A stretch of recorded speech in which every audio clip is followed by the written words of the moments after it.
And welcome back. We are joined in studio once again by Sioux Falls Mayor Paul TenHaken. And Mayor TenHaken, last year, a very big year for business development. We're looking at some new projects kind of still coming to fruition. In the downtown area, is there some areas that you're really just kind of salivating over, just kind of start working on, like the Riverline District or anything like that? Riverline District is one that I'm really excited about. It's 9 acres. Just over the viaduct where kind of McDonald's and Nelson Park is right there. A lot of opportunity there. Also really excited about what can be on our parking ramp, Mall Avenue parking ramp.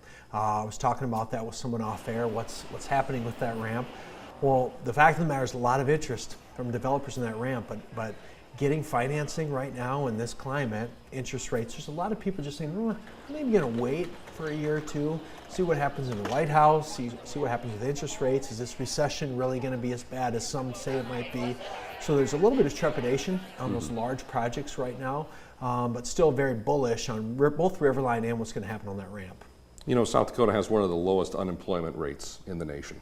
From a Sioux Falls perspective, does that help or does it hurt when trying to recruit new businesses here? On one hand, it shows a successful workforce. On the other hand, those businesses have to be asking themselves, are there enough bodies to fill our jobs? I would say it hurts, and we brag about it. We brag about our low unemployment, and it is good. I mean, if you don't have a job and you want a job, you can get one in Sioux Falls. But it's the first question businesses ask when they're looking at coming here.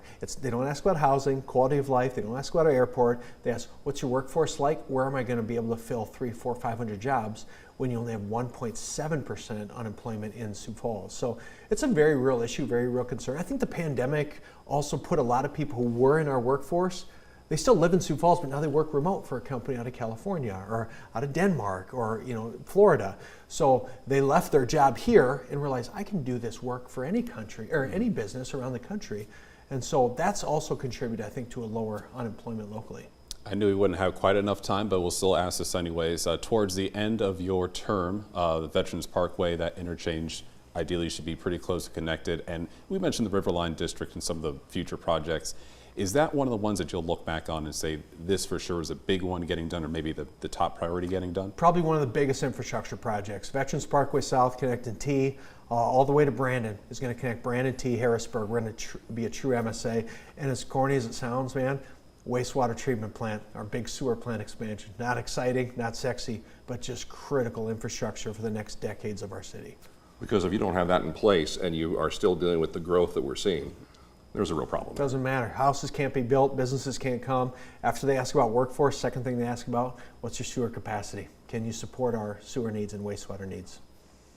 All right, Sioux Falls Mayor Paul TenHaken, thank you for making time for us. Appreciate it. Thanks, gentlemen. You bet. We'll be right back.